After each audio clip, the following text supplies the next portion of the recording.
congratulations to both of our honorary degree recipients.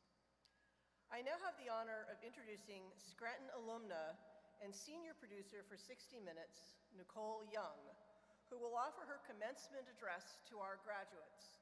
Nicole earned her bachelor's degree in communication from Scranton in 2000. She earned a master's degree in international journalism from City University of London and joined 60 Minutes in 2004.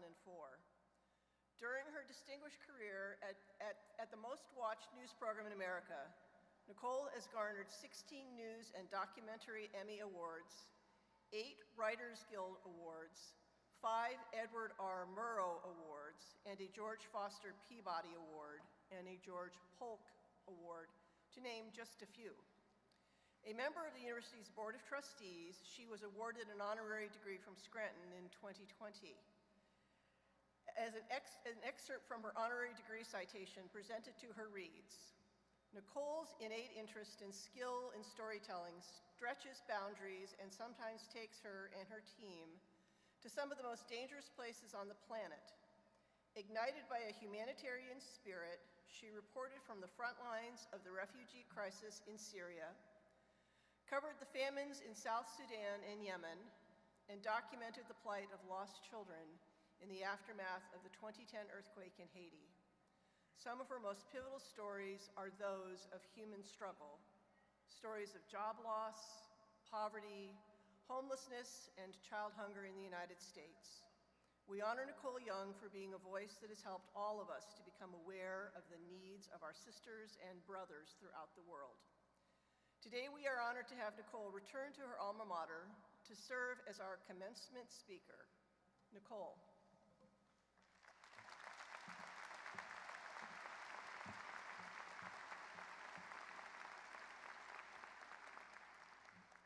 Tracy, thank you for that kind introduction. I'm especially grateful that you mentioned I've won 16 times and skipped the part where I have lost many more times. I've actually lost more times than I can count. Enough that I'm thinking of asking Father Marina for a plaque on the wall of persistence. And that's okay. Because I didn't get here because I always won. I got here because I kept showing up. And that is what I want to talk to you about today. Faculty, families, friends, and the class of 2025, it is an honor to be here with you. 25 years ago, I was sitting where you are now. I was sleep deprived, for all the right reasons, with a cap and a gown, and an unknown hope for the future. My bank account was making fun of me. It was laughing at me, saying, now there is no way she's going to pay off those student loans. But as I sat alongside my graduating class of 2000, I had a plan. Or at least I thought I did. I came here in 1996 and studied communications. But what I didn't know is that most of life happens between your plans, in the gaps, in the messy middle, in the moments you didn't account for, the ones that feel uncertain, unfinished, and completely unplanned. Because change is hard, but transition is even harder. The waiting, the wondering, the part where you're not quite sure who you were and you're not quite sure who you will be. The jobs that shaped me, the people who lifted me, and the moments that defined me. The reason I'm in front of you today, none of them were because of my original plan. A dear friend tells me often, you need a strict policy of flexibility. Because everything we plan for is just a rehearsal for doing it a completely different way. Unexpected, unscripted, and unplanned. That's what grounds you. That's what guides you. That's where real growth actually happens. Growth for me came from being willing to take one step forward, especially when I didn't know what came next. I wasn't a top student. No honors. My GPA was, let's just call it flexible. On a good day, B-. Some days, a generous C. Other days, just attendance. But I showed up. I went to class after my 8-hour shift at Foot Locker at the good old Steamtown Mall, and even after my 4 a.m. internships at WYOU, I showed up. And that wasn't rare, that was just my routine. Did I know all of the answers? No. Did I ask the right questions? Also no. But I had one thing going for me. I kept showing up. And in the end, that's what mattered most. After graduation, I got an unpaid internship at CBS News in New York City. It was exciting and incredibly humbling. I picked up a side job just so I could make it work.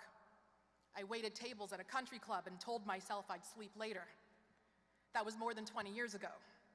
And at this point, I would settle for a nap. When the internship ended, I thought the next step would reveal itself. And it did not. The only job offer I got was labeling tapes in what I am fairly certain was a supply closet. One desk, one light bulb, no windows, and it reeked of desperation, doubt, and no one is ever getting promoted from here, ever. And I was like, sign me up. I took it because it was something, and you have to start somewhere. And it was an opportunity that brought me closer to the kind of work that I love. And because showing up looks a lot like sitting in a dark corner, hoping someone notices. The truth is, success rarely feels like success while it's happening. Sometimes it looks like ramen noodles and sounds like, what am I doing with my life? Echoing in your head. Sometimes it looks like late nights, early mornings, and bringing home leftovers from the country club so you can stretch one more meal for the week. Sometimes it looks like holding it all together while quietly wondering if this path is going somewhere. Or am I just standing still? That's where humility is born. That's where grit gets its roots. That's where work becomes something solid you can stand on. And those are the things that stay with you long after the winds finally show up. Eventually, something shifts. People begin to notice. They start to believe in you, and you start to believe in yourself. And slowly, your bank account starts to believe in you too. Whispering in your ear, you know what? Maybe you can actually pay off those student loans. Fast forward to 2003, I got the job of my dreams, a very low-paid assistant. I managed calendars, booked travel, did expenses, delivered lunches, and delivered lots and lots and lots of coffee. This was the way, there was a way that there was grande coffees. I was like, wait a minute, I just messed that up. See, back in my time, we had coffees, but now we have grande, venti, and everything else, and it makes coffee now a lot harder. But I loved the job. I loved delivering everything I had. And from that job, I grew, and I eventually became a producer. Since then, I have produced stories that have broken my heart and tested my will. I have met people who will never leave my mind. I've been attacked by an angry mob and had interviews where everything went wrong. I've been in rooms where I was the only woman, the only person of color, the youngest voice, the last one invited, and sometimes all of the above. But I still showed up. That is the job, my job, not just in journalism, but in life. You show up when people are paying attention and when no one is looking your way. You show up when it's easy, and especially when it is not. You show up when you are ready, and especially when you are not. And because showing up is how you learn to count on yourself. And you keep showing up because the people who count on you matter. I try to bring that same intention into my life outside of work as a mother. I have 2 sons. One is 7, one is 2. They are chaos and joy and permanent stains on our white couch. They are a blur of motion, curiosity, and constant questions. They are my daily reminder that presence matters more than perfection. My kind, handsome older one listens more than he lets on. Just last night, he asked me things like, "Mommy, are you clumsy?" "Yes, I am." "Mommy, what year were you born?" "Sweet boy, I'm only 25. You do the math."